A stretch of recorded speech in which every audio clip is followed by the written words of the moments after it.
Hello जी, स्वागत है आप सभी का साइंस की दूसरी क्लास में। तो मैं उम्मीद करता हूँ कि आप सभी बहुत ही अच्छे होंगे, मस्त होंगे।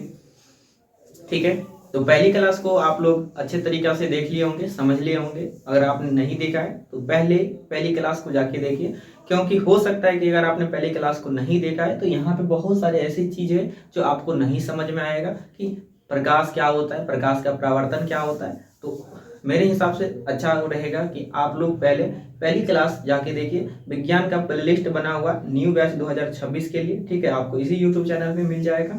चलिए, तो आज की क्लास में बेसिकली हम लोग समझने वाले हैं कि दर्पण किसे कहते हैं। ठीक है, इससे पहले की क्लास में हमने प्रकाश के बारे में समझा, प्रकाश के परावर्तन के नियम के बारे में पढ़ा, दीप्त वस्तु, अदीप्त वस्तु, ठीक है, पारभासी, अपारभासी और अपारदर्शी वस्तु के बारे में पढ़ा था।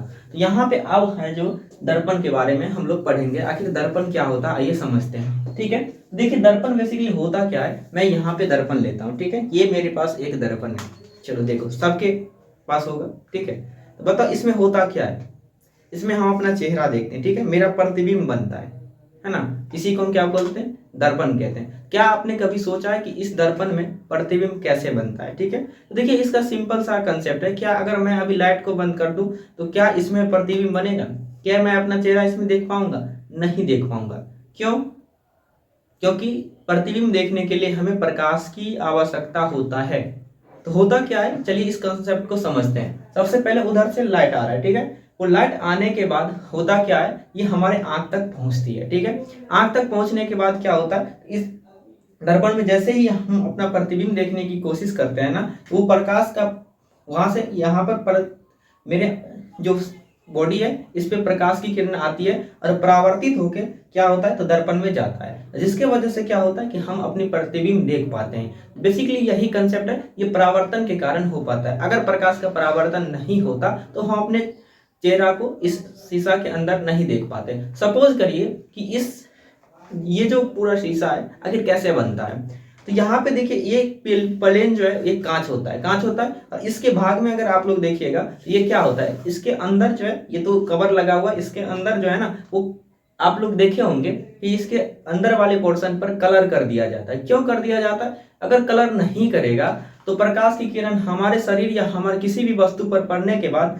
जब दर्पण में जाएगा तो वहां से टकराकर वापस नहीं लौटेगा, क्योंकि ठीक है वो पास हो जाएगा जब तक उसको कलर नहीं किया जाता है। और जब वो पास कर जाएगा तो वो पारदर्शी वस्तु की तरह वर्क करेगा, तो वहां पे प्रतिबिंब नहीं बन पाता है। ठीक है, इसलिए दर्पण बनने के लिए सबसे पहले एक भाग कलर होना अत्यंत आवश्यकता होता है। तो ये आपके एग्जाम में पूछा भी जा सकता है कि दर्पण जो है वो कैसे बनता है। तो याद रखना है कि एक भाग को कलई करके या रंगाई करके प्राप्त किया जाता है। तो सबसे पहले यहाँ पे हम लोग समझेंगे समतल दर्पण के बारे में। ठीक है, बेसिकली इस वीडियो में तो यहां से सबसे पहले समझ में आ चुका होगा आप सभी को कि दर्पण किसे कहते हैं। तो दर्पण वह वस्तु होता है जिसमें प्रकाश परावर्तन होकर किसी भी वस्तु का प्रतिबिंब बनता है, जैसे मैंने अभी आपको समझाया है। तो यहाँ पे बेसिकली आप दूसरा बात यहाँ पे समझिए कि दर्पण कितने प्रकार के होते हैं। दर्पण के जो प्रकार होते हैं आप सभी को याद रखना है। दर्पण दो प्रकार का होता है जनरली, ठीक है, एक आपका होता है समतल दर्पण और एक होता है आपका गोलीय दर्पण। ठीक है, दूसरी क्लास में यानी इसके अगले वाली क्लास में हम लोग दर्पण गोलीय दर्पण के बारे में जानेंगे और इस क्लास में हम लोग समतल दर्पण के बारे में पढ़ने वाले हैं। तो देखिए समतल दर्पण कैसा होता है कि एक ऐसा दर्पण जिसका परावर्तक सतह जो है ना बिल्कुल सपाट हो, ठीक है, या समतल हो, जैसे इस बोर्ड की तरह। और अभी जो मैंने हाथ में लिया हुआ दर्पण था, यानी ये जो आईना जिसको बोलते हैं, ये बिल्कुल ही समतल दर्पण है। ठीक है ना, ये इसका जो प्लेन आप लोग देखिएगा, इसका जो सतह है ना वो बिल्कुल सपाट है, समतल है, प्लेन है। ठीक है, इसीलिए इसको प्लेन मिरर या समतल दर्पण बोलते हैं। जनरली जो हम अपने घर में यूज करते हैं अपना चेहरा देखने के लिए वो समतल दर्पण ही होता है। और इसमें जो मेरा प्रतिबिंब बनता है आप लोग देखे होंगे बिल्कुल ही बराबर बनता है, जैसा हम रहते हैं वैसा ही बनता है। ठीक है, ये प्रॉपर्टी भी इस वीडियो के माध्यम से हम लोग समझेंगे। तो सबसे पहले आप सभी जान चुके होंगे कि समतल दर्पण क्या होता है, तो जिसका परावर्तक सतह समतल होता है। उसके बाद आता है दूसरा टाइप, यहाँ पे देखिए गोलीय दर्पण। तो गोलीय दर्पण क्या होता है, ऐसा दर्पण जिसका परावर्तक पृष्ठ जो है वो गोलाकार हो। अब ये गोलाकार कैसे होगा, सिंपल सी बात है। मान लो यहाँ पे मेरे पास क्या है, ठीक है ना, मेरे पास एक पेज है, इस पेज को हम क्या मान लेते हैं, एक दर्पण मान लेते हैं। ठीक है, अभी ये फिलहाल के लिए क्या है, समतल दर्पण है। ठीक है, इसको गोलीय दर्पण बनाने के लिए हम क्या कर सकते हैं, देखो इसको गोला किस प्रकार से किया जा सकता है, दो प्रकार से किया जा सकता है। एक तो ऐसे किया जा सकता है, बताओ, हो ना, बताओ, ये गोलाकार हो गया, बताओ। तो अब जो है अंदर वाला भाग यहाँ पे क्या होगा, प्रिंट होगा यानी कलर में होगा, और ये आपका परावर्तक सतह की वर्क करेगा। ये गोलीय दर्पण का प्रकार हो जाता है। और ये देखो उठा हुआ भाग है ना, इसलिए उसको हम लोग बोलेंगे उत्तल दर्पण। यानी इस प्रकार के दर्पण को हम लोग उत्तल दर्पण बोलते हैं। अगर मान लो ऐसा हो जाए कि उठा हुआ छोड़ के ये अंदर की ओर धंसा हुआ हो, मतलब ऐसा हो, कुछ ऐसा प्रकार का दर्पण भी हो सकता है, क्योंकि ये भी तो गोला का ही भाग है, ये भी गोलाकार है। तो बताओ जब ऐसा कंडीशन आ जाए, ये इसका परावर्तक सतह जो है वो अंदर की ओर है, तो हम बोल सकते हैं कि ये अवतल दर्पण है। ठीक है, तो यहाँ पे आगे चलकर हम लोग जानेंगे कि गोलीय दर्पण के दो प्रकार होते हैं। एक तो उत्तल दर्पण मैंने बताया, एक तो मैंने अवतल दर्पण बताया। और इस क्लास में हम लोग क्या पढ़ने वाले, समतल दर्पण के बारे में और उसके गुण के बारे में और उसका उपयोग कहाँ पे होता है उनके बारे में। ठीक है, तो चलिए, तो यहाँ तक आप सभी को बिल्कुल ही क्लियर होगा, ये बेसिक सी बात है। तो अब हम लोग बढ़ते हैं समतल दर्पण की ओर। ठीक है, और इसके गुण के बारे में समझते हैं। तो चलिए अब हम समतल दर्पण की विशेषता को समझते हैं कि समतल दर्पण की क्या विशेषता होता है। तो सबसे पहली विशेषता है यहाँ पे, देखिएगा ध्यान से आप लोग, कि प्रतिबिंब सदैव जो है वो आभासी काल्पनिक बनता है। तो ये क्या मतलब हुआ कि प्रतिबिंब जो है, प्रतिबिंब तो आप लोग समझ गए होंगे, जो आप दर्पण में देखते हैं, अपना चित्र देखते हैं, उसको हम क्या बोलते हैं, प्रतिबिंब बोलते हैं। तो प्रतिबिंब जो है वो आभासी बनता है यानी काल्पनिक बनता है। क्या मतलब हुआ इसका, तो देखिए समतल दर्पण में जो प्रतिबिंब बनता है ना, वो क्या होता है, वास्तविक नहीं होता है। ठीक है, वो काल्पनिक होता है, सिर्फ हम उसकी कल्पना करते हैं, सिर्फ वो इमेज हम देख पाते हैं। क्या एक्चुअल में आप जो है, जो चीज आप हैं, है ना, वो चीज आप देख पाते हैं, लेकिन वहां पे चित्र बनता है। क्या आप बताओ, अगर उस ये जो यहाँ पे मेरे पास दर्पण है, ये समतल दर्पण है, हम इसमें अपना चित्र देखते हैं। ठीक है, हमने देख लिया कि मैं ऐसा लगता हूँ, सिर्फ कल्पना कर रहा हूँ। एक्चुअल में मैं जो हूं ना, वो क्या आप किसी दूसरे चीज पे इसको ले सकते हैं, बताओ। अगर मेरी इच्छा है कि इस चित्र को हम इस पे मतलब किसी भी तरह, बताओ अगर हमने ऐसे रिफ्लेक्ट किया, तो क्या मेरा जो प्रतिबिंब है ना, यहाँ से उठ के यहाँ पे बना, नहीं बना जी, नहीं ना बना। इसीलिए हम बोलते हैं कि ये काल्पनिक है। ठीक है, जिसको हम क्या कर सकते हैं, पर्दे पर नहीं प्राप्त कर सकते हैं, या किसी भी चीज पर हम प्राप्त नहीं कर सकते हैं, सिर्फ हम यहाँ पे कल्पना कर सकते हैं। हमने देख लिया, चलो हो गया, बात खत्म हो गया। इसीलिए इसको हम बोलते हैं कल्पना करना, यानी काल्पनिक प्रतिबिंब बनता है, यानी सिर्फ हम देख के ही रह जाते हैं, इसको कहीं दूसरे जगह हम ट्रांसफर या पर्दे पर या किसी भी पेपर पे हम प्राप्त नहीं कर सकते हैं। ठीक है, ये होता है आपका काल्पनिक, इसी का दूसरा नाम होता है आपका आभासी। तो जब भी आपके एग्जाम में पूछेगा कि समतल दर्पण जो है वो कैसा प्रतिबिंब बनाता है, तो आप सभी को याद रखना है कि समतल दर्पण जो है वो काल्पनिक प्रतिबिंब बनाता है, जिसे हम आभासी भी बोलते हैं। हो सकता है कि आपके एग्जाम में जो ऑप्शन में दिखे या क्वेश्चन में दिखे, काल्पनिक ही दे दे या आपको आभासी दे दे, दोनों का मतलब बिल्कुल ही सेम है, किसी भी प्रकार से कोई भी आपत्ति यहाँ पे नहीं होना चाहिए। दूसरा है कि प्रतिबिंब जो है वो सीधा बनता है। सीधा बनने का क्या मतलब हुआ, बताओ। अभी जो दर्पण है, ये मेरे पास दर्पण, आपके घर में भी, आपके पास भी होगा। जब अपना चेहरा देखते हैं तो क्या बताओ क्या होता है, क्या आप उल्टे देखते हो? जैसे अगर मैंने देखा तो क्या मेरी आंख नीचे आ गई, मेरी मुंह ऊपर चली गई? ऐसा नहीं ना होता है कि मेरा जो है वो, है ना, ये उलट जाता हूं, नहीं, बिल्कुल ही प्लेन दिखाई देता है इसमें, यानी सीधा दिखाई देता है। तो याद रखना है आप सभी को, इस समतल दर्पण में जो प्रतिबिंब बनता है ना, वो बिल्कुल ही सीधा बनता है। और याद रखिएगा, जब भी काल्पनिक प्रतिबिंब बनेगा ना, तो काल्पनिक प्रतिबिंब हमेशा सीधा ही बनता है। क्योंकि यहाँ पे प्रकाश की किरण जो है वो एक्चुअल में मीट नहीं कर रहा होता, कट नहीं रहा होता, हम जानबूझ के इसको मिलाते हैं और प्रतिबिंब को जबरदस्ती बनवाते हैं। ठीक है, इसलिए यहाँ पे जो बनता है वो सीधा ही बनता है। तो ये दोनों बातें आपको अच्छे तरीके से याद रखना। आपके एग्जाम में ऑब्जेक्टिव क्वेश्चन में पूछेगा, या हो सकता है 2 नंबर में भी पूछ ले, बोलेगा कि समतल दर्पण की विशेषता बताओ, या समतल दर्पण में कैसा प्रतिबिंब बनाता है आप बताओ, या लिखें। तो आप सभी को लिखना है या ऑब्जेक्टिव में बनाना है, आभासी काल्पनिक बनता है, जो सीधा भी होता है। ठीक है, तो ये चीज आपको याद रखना है। उसके बाद नेक्स्ट है कि प्रतिबिंब जो है वो समान आकार का बनता है। इस समान आकार का क्या मतलब हुआ, जितना लंबाई मेरा है ना, उतना ही लंबाई का जो है वो इमेज बनेगा समतल दर्पण में। जैसे मान लो यहाँ पे मेरे पास दर्पण अभी भी है ना, कहीं नहीं चला गया। ठीक है, तो बताओ ये जो मार्कर है, तो क्या मार्कर को हम लोग देखते हैं, शायद आप लोग भी देख रहे होंगे, देखिए ध्यान से देखिएगा, आप लोग को भी दिख रहा होगा। देखो जितना बड़ा मार्कर है ना, उतना ही बड़ा उसका जो है वो प्रतिबिंब बन रहा है। देखो ये ब्लैक वाला पोर्शन जो नीचे है ना, तो दर्पण में भी नीचे ही है। तो अभी जस्ट बताया था कि सीधा बनता है, तो बताओ सीधा बन रहा है, उल्टा तो नहीं हुआ ना, और बराबर आकार का है। तो ये सब आप सभी को याद रखना है। तो इसका जो प्रॉपर्टी हो जाता है एक, ये भी होता है समान आकार का। ठीक है, चलिए उसके बाद नेक्स्ट आप लोग बताइएगा, अगला है आपका प्रतिबिंब दर्पण से उतना ही पीछे बनता है जितना कि वस्तु आगे रहता है। कहने का क्या मतलब हुआ कि मेरे पास यहाँ पे देखो फिर से समतल दर्पण का केस आया, ठीक है, इसलिए मैंने दर्पण को यहाँ पे लाके रखा। अब बताओ, कहने का मतलब है यहाँ पे कि प्रतिबिंब उतना ही पीछे बनेगा, यानी दर्पण में पीछे बनेगा, है ना, दर्पण में क्या बनेगा, पीछे, जितना हम वस्तु को आगे रखेंगे। सपोज करिए आप लोग देखिएगा ध्यान से, यहाँ पे बताओ, यहाँ पे ध्यान से आप लोग देखना, देखो जितना हम वस्तु को करीब लाते हैं दर्पण के, तो क्या हो रहा है, प्रतिबिंब भी उतना ही करीब आ रहा है ना, आ रहा है ना, और इतना ही हम पीछे रखते हैं, मतलब दर्पण से पीछे रख रहे हैं, पीछे कर रहे हैं, देखो दर्पण के अंदर भी उतना ही पीछे होता चला जा रहा है। ये प्रॉपर्टी आपको याद रखना समतल दर्पण का है, ठीक है, देखो उतना ही पीछे आ रहा है, ठीक है ना। तो ये बात आपको याद रखना है, ये कहाँ पे होता है, तो समतल दर्पण में होता है कि प्रतिबिंब जितना ही पीछे हम रखेंगे ना, ठीक है, सॉरी, दर्पण से जितना ही ऑब्जेक्ट को पीछे रखेंगे, वस्तु को पीछे रखेंगे ना, प्रतिबिंब उतना ही पीछे बनता चला जाएगा। क्लियर है? तो मुझे उम्मीद है कि आप सभी को बिल्कुल ही क्लियर होगा। चलिए नेक्स्ट हम लोग समझते हैं कि प्रतिबिंब पार्श्व परिवर्तित बनता है। क्या मतलब हुआ कि पार्श्व परिवर्तित बनता है? देखिए सब चीज मैंने यहाँ पे समझ चुका है, सारा चीज समझ चुका हूँ। यहाँ पे देखिए अब जो है आप लोग ध्यान से, थोड़ा सा ध्यान से देखना, ठीक है, कैसे मैं आप सभी को बताऊं। यहाँ पे देखिएगा ध्यान से, 1 मिनट देखिएगा। अच्छा आप लोग ध्यान से थोड़ा देखना, अगर आप लोग को दिखाई दे तो, है ना, या शायद यहाँ पे नहीं दिखाई दे रहा, लेकिन यहाँ पे मेरे पास जो है एना के साथ साथ इसका, है ना, वयारी कंघी भी है, तो ध्यान से देखना आप आखिर क्या होता है, ठीक है।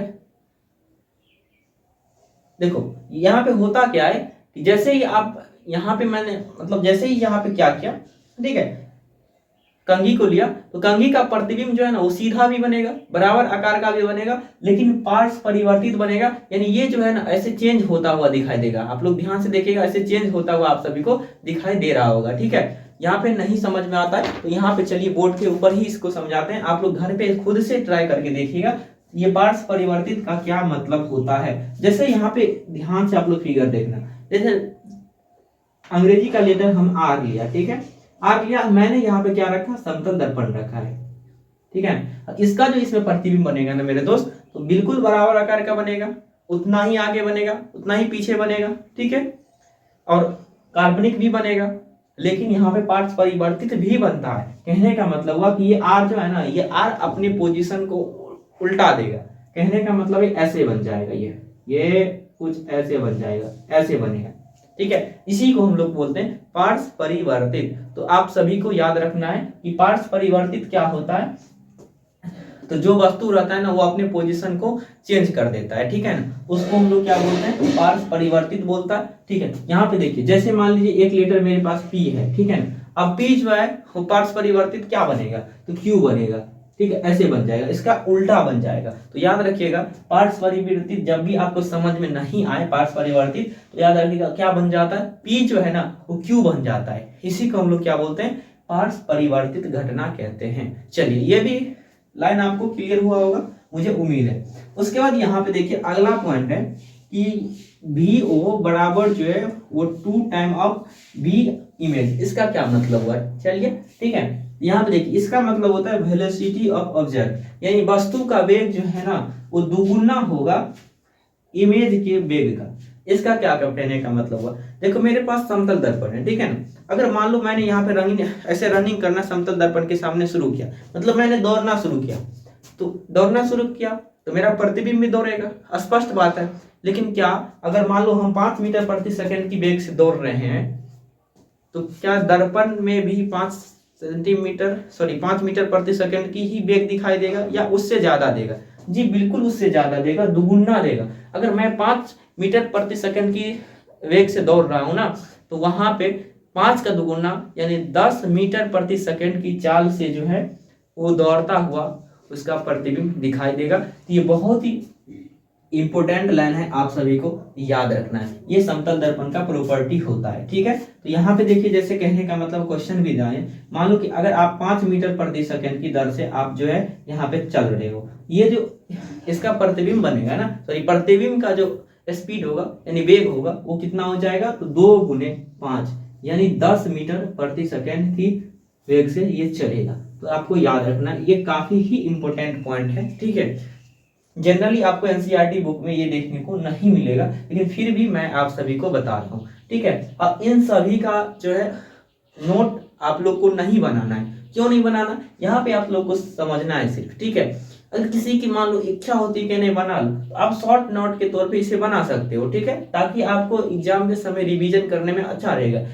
बाकी आप सभी को ठीक है, इनका प्रिंटेबल फॉर्मेट में पीडीएफ आप सभी को मिल जाएगा। इससे भी अच्छा लैंग्वेज, ये तो मैंने शॉर्टकट में लिखा है समझाने के लिए आप सभी को, लेकिन बिल्कुल ही अच्छा तरीका से आप सभी को पीडीएफ नोट तैयार है, बना हुआ है और सभी को दे दिया जाएगा बिल्कुल फ्री ऑफ कॉस्ट। बशर्ते आप सभी को करना क्या है, डिस्क्रिप्शन में लिंक है ना, वहां पे व्हाट्सएप ग्रुप का आपको लिंक मिलेगा, व्हाट्सएप चैनल का मिलेगा, टेलीग्राम का मिलेगा, ठीक है, या आपको मोबाइल नंबर भी मिल सकता है। उस लिंक के जरिए आप सभी को व्हाट्सएप ग्रुप में रिक्वेस्ट करना है और वहां पे आप सभी को ज्वाइन हो जाना है, ठीक है। सारे कंटेंट क्लास 10th का आप सभी को वहां पे दिया जाता है, ठीक है। चलिए, आपका संपूर्ण तैयारी जो है इस चैनल के माध्यम से आप सभी कर सकते हैं सब, ठीक है, सारा सब्जेक्ट का। आप सभी को किसी भी चीज का टेंशन लेने की जरूरत नहीं है। आपको क्लास नोट भी मिलेगा, ऑब्जेक्टिव क्वेश्चन भी मिलेगा, सब्जेक्टिव क्वेश्चन भी मिलेगा और एग्जाम के समय में ब्रह्मास्त्र, ठीक है, संपूर्ण ऑब्जेक्टिव भी आपको दिया जाएगा, ठीक है जी। चलिए, तो ये बातें आप सभी को क्लियर होगा, मुझे उम्मीद है। उसके बाद आगे समझते हैं कि आवर्धन प्लस का 1 होता है। जी हाँ, आप सभी को याद रखना है, जो समतल दर्पण का आवर्धन होता है ना, वो प्लस का 1 होता है, याद रखिएगा। आखिर ये आवर्धन क्या होता है हम आगे की क्लास में जानेंगे, ठीक है। तो इसके लिए घबराना नहीं है, लेकिन यहाँ पे आप लोग को लिखना है, तो ताकि आप सभी को याद रहे। आवर्धन जो है वो प्लस का 1 होता है। क्यों होता है, क्योंकि यहाँ पे हमने देखा कि प्रतिबिंब समान आकार का बनता है। इसका मतलब क्या हुआ, जितने ही मतलब आकार का आपका प्रतिबिंब रहता है, उतने ही आकार का आपका वस्तु भी रहता है, और उन दोनों का रेशियो यानी अनुपात ही क्या कहलाता है, आवर्धन कहलाता है। इसलिए बताओ, अगर मैं मेरा ऊंचाई जो है मान लो 165 सेंटीमीटर है, तो मेरा इमेज भी कितना बनेगा, 165 सेंटीमीटर का ही बनेगा। और जब हम उनका रेशियो लेंगे, 165 और 165 कट के कितना देगा, 1 देगा, वो भी प्लस का 1 देगा। इसी को हम लोग आवर्धन कहते हैं, जो आगे भी समझेंगे, ठीक है जी। चलिए, तो मुझे उम्मीद है कि समतल दर्पण की सारी विशेषता आप लोग समझ गए होंगे और कंप्लीट समतल दर्पण आप सभी को समझ में आया होगा, ठीक है जी। चलिए, और अब हम लोग बढ़ते हैं गोलीय दर्पण के ऊपर, ठीक है। थोड़ा सा चीज उसमें हम लोग जान लेते हैं, बाकी अवतल दर्पण और उत्तल दर्पण की क्लास जो है वो अगली वीडियो के साथ आप सभी को मैं समझाऊंगा, ठीक है। और इसका यूज कहाँ पे होता है, जनरली आप लोग समझ ही सकते हैं कि अब ये मेरे पास समतल दर्पण है, तो इसका यूज क्या होता है, ठीक है। इसका यूज क्या होता है बताओ, है ना, प्रकाश को परावर्तित करने के लिए, या सबसे अच्छा हम अपना खोपड़ा देखने के लिए, ठीक है। चलिए, तो चलिए अब हम आगे की बात समझते हैं। तो आगे की बात है गोलीय दर्पण, ठीक है। जैसे मैंने समतल दर्पण को कंप्लीट समझाया, यहाँ से अब आता है आपका गोलीय दर्पण, और गोलीय दर्पण भी मैं आप सभी को समझा चुका हूँ। अब यहाँ से गोलीय दर्पण से संबंधित कुछ टर्म आते हैं जो आप सभी को याद रखना पड़ेगा गोलीय दर्पण पढ़ने से पहले, यानी अवतल दर्पण और उत्तल दर्पण से पढ़ने से पहले आपको इन सभी बातों का ज्ञान होना बहुत ही जरूरी है। चलिए समझते हैं, पहला क्या है। देखिए, पहला है आपका ध्रुव। आखिर ये क्या ध्रुव होता है, ठीक है। ध्रुव होता क्या है, जिसे हम पोल भी कहते हैं, और याद रखना पी से सूचित करते हैं। तो गोलीय दर्पण के परावर्तक पृष्ठ के केंद्र को हम क्या कहते हैं, तो ध्रुव कहते हैं। आप सभी को याद रखना है। समझने के लिए आप समझ सकते हैं, यहाँ पे देखिए मेरे पास एक इस प्रकार का दर्पण है, ठीक है। यहाँ पे आपको दिख रहा होगा दर्पण है, ठीक है।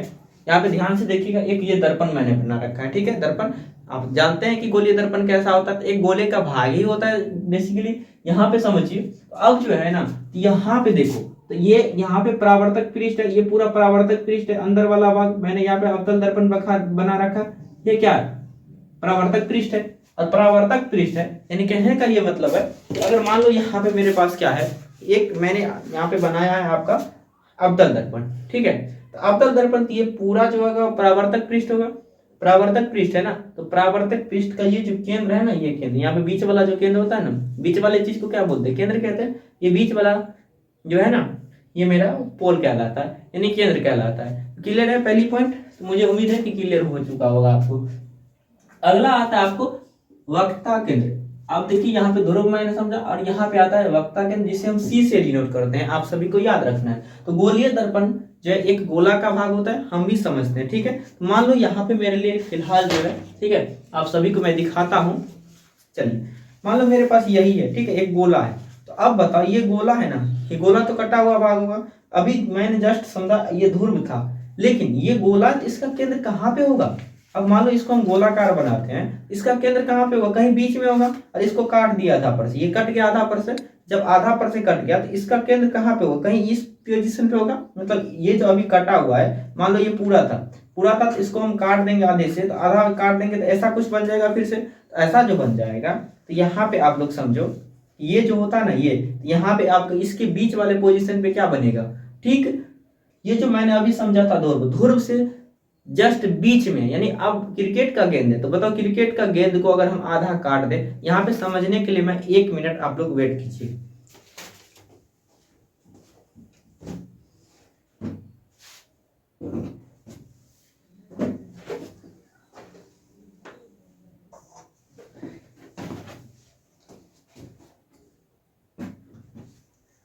चलिए, तो मैं यहाँ पे लेके आया हूं, ठीक है, ये एलईडी बल्ब का, ठीक है ना, ऊपर से मैंने खोल के लाया हूं आप लोगों को समझाने के लिए। यहाँ पे देखिए ये जो है ना, अब तो ये कंप्लीटली दर्पण नहीं है, ऐसा ही दर्पण होता है कुछ मेरा। ये जो अगर मान लीजिए ये आपका दर्पण का परावर्तक पृष्ठ है, ये यहाँ पे ये क्या कहलाएगा, ये बीच वाला पोजीशन क्या कहलाएगा, ध्रुव कहलाएगा। लेकिन ये टोटली अभी क्या हो रहा है, ये उत्तल दर्पण है, क्योंकि इसका उठा हुआ भाग जो है वो परावर्तक पृष्ठ है, ये अभी उत्तल दर्पण की ओर कार्य करेगा, ठीक है। लेकिन अगर इस भाग को अगर हम कलर कर दें और ये इसको अगर हम अंदर वाले भाग को अगर हम बना दें परावर्तक पृष्ठ, तो ये मेरा अवतल दर्पण की तरह वर्क करने लगता है, ठीक है। यही होता है बेसिकली गोलीय दर्पण। बताओ ये गोला है ना, तो अब मैंने जस्ट समझाया था ध्रुव के बारे में, ये था। अब बताओ ये जो कंप्लीटली गोला है यानी अर्ध गोला है, यहाँ पे इसका जो सेंटर होगा ये क्या होगा, यहाँ पे इसका केंद्र जो है ये होगा। जहाँ पे हम मार्कर को यहाँ पे ध्यान से देखिएगा, ये चीज होगा, यही पे ना होगा, यही चीज आपका वक्ता केंद्र कहलाता है, ठीक है। चलिए, तो मुझे उम्मीद है कि आप लोग समझ गए होंगे। अगला पोजीशन हम लोग देखते हैं, देखिए अगला टाइप देखते हैं। यहाँ पे वक्ता त्रिज्या आखिर क्या होता है, हम लोग जैसे कि इससे पहले भी आप लोग पढ़े होंगे वृत्त के बारे में। बताओ वृत्त का त्रिज्या क्या होता है, जो केंद्र होता है ना, गोला का जो केंद्र होता है या वृत्त का जो केंद्र होता है, केंद्र से लेकर इसकी ये जो चारों ओर की लंबाई होता है, इसको हम परिधि बोलते हैं। तो केंद्र से लेकर इसके बीच का जो डिस्टेंस होता है, ये आपका क्या होता है, मतलब यहाँ केंद्र है तो यहाँ तक के बीच का डिस्टेंस आपका त्रिज्या कहलाता है। और पूरे इस छोर से लेकर इस छोर तक के दूरी को हम क्या कहते हैं, व्यास कहते हैं। तो व्यास का आधा क्या होता है, त्रिज्या होता है। तो बेसिकली जो है यहाँ पे वही चीज यहाँ पे आपको याद रखना है, वक्ता त्रिज्या जो है वो क्या होता है। तो गोलीय दर्पण एक ऐसा गोला का भाग होता है, उस गोले का जो त्रिज्या होता है वो गोलीय दर्पण का त्रिज्या कहलाता है, ठीक है। आप सभी को याद रखना। कहने का मतलब अगर मान लो ये केंद्र है ना, ये सेंटर अभी जस्ट समझा, यहाँ से लेकर यहाँ तक के बीच की जो दूरी होगा ना, जो आपका क्या कहलाता है, तो वक्ता त्रिज्या कहलाता है, ठीक है। ऐसे समझ सकते हैं। चलिए, ये भी पॉइंट आप सभी को क्लियर होगा। अगला देखते हैं हम लोग कि मुख्य अक्ष क्या होता है। बताओ मुख्य अक्ष होता क्या है। अभी जस्ट मैंने पढ़ा था ध्रुव के बारे में, यहाँ पे पढ़ा सेंटर के बारे में, ठीक है। दोनों चीज हमने समझ लिया है, ठीक है। अब बताओ यहाँ पे आपका क्या होता है, अंदर में ध्रुव होता है, यहाँ पे बीच में क्या होगा, कहीं पे आपका वक्ता, ठीक है, सेंटर होगा। अब यहाँ पे बताओ इन ध्रुव को और वक्ता केंद्र को मिलाने वाली जो रेखा होगा, मान लो अभी मार्कर ही इसको ऐसे मैच कर रहा है, ये मार्कर जो है वो, ये जो मार्कर है इसको मैच कर रहा है। बताओ ये जो मार्कर है ना, ये अभी मुख्य अक्ष की तरफ वर्क करता है, यानी प्रिंसिपल की तरफ, प्रिंसिपल एक्सिस की तरफ वर्क करने लगता है। यानी मिलाने वाली जो काल्पनिक रेखा होता है उसको हम लोग क्या बोलते हैं, तो मुख्य अक्ष बोलते हैं, जिसको याद रखिएगा पी से डिनोट करते हैं। या फिर लिखा हुआ भी है, ध्रुव और वक्ता केंद्र को मिलाने वाली जो रेखा होता है ना, वो आपका क्या कहलाता है, तो मुख्य अक्ष कहलाता है, ठीक है। किसी भी प्रकार का कोई आपत्ति नहीं होना चाहिए। नेक्स्ट आप लोग समझते हैं, देखिए फोकस क्या होता है, ठीक है। तो परावर्तित किरण जिस बिंदु से होकर गुजरता है ना, उसको हम लोग क्या कहते हैं, तो मुख्य फोकस कहते हैं, जिसको बड़ा कैपिटल एफ से डिनोट करते हैं, याद रखना है। अगर मान लो यहाँ पे मेरे पास ये क्या है, ये कंप्लीटली दर्पण है, यहाँ पे कोई प्रकाश की किरण ऐसे आती है, ऐसे आती है, ठीक है। और यहाँ पे मान लो कि मेरा क्या है, प्रधान अक्ष है, होगा प्रधान अक्ष, जिन्हें प्रिंसिपल एक्सिस कहते हैं, मुख्य एक्सिस कहते हैं, मुख्य अक्ष कहते हैं। तो बताओ यहाँ पे मेरा ये है, यहाँ पे ऐसे मैंने रखा है, ये प्रिंसिपल अक्ष है, यहाँ पे कोई भी प्रकाश का किरण पड़ा, पड़ने के बाद क्या हो, ऐसे आया, ऐसे पड़ा और ऐसे गुजर जाएगा, ऐसे आया, ऐसे गुजर जाएगा, ऐसे आया, ऐसे गुजर जाएगा, गुजरेगा कि नहीं कुछ एंगल से। तो अब जो है वो मुख्य अक्ष की जिस बिंदु से होकर गुजरती है ना, उसको हम लोग क्या कहते हैं, तो मुख्य फोकस कहते हैं, यानी जिसे हम कैपिटल एफ से डिनोट करते हैं। आप सभी को उम्मीद है कि क्लियर समझ में आया होगा। चलिए नेक्स्ट आप लोग बढ़ते हैं फोकस दूरी के बारे में। अब जब मैंने यहाँ पे आप सभी को समझाया है कि फोकस क्या होता है, फोकस आप लोग समझ गए होंगे। अब बताओ ध्रुव से लेकर, ठीक है, फोकस के बीच की दूरी को हम लोग क्या कहते हैं, तो फोकस दूरी कहते हैं। सिंपली मान लो यहाँ पे जो है वो ध्रुव है, ठीक है, यहाँ पे ये पोजीशन पे यहाँ पे ध्रुव है, यहाँ पे कहीं पे फोकस है, यहाँ पे सेंटर है, इसके और इसके बीच का जो दूरी होगा ना, यही मेरा क्या कहलाता है, तो फोकस दूरी कहलाता है, जिसको स्मॉल एफ से डिनोट करते हैं। आप सभी को याद रखना है, यानी ध्रुवीय और मुख्य फोकस के बीच की दूरी को हम लोग क्या कहते हैं, ठीक है, फोकस दूरी कहते हैं। नेक्स्ट आता है आपका द्वारक।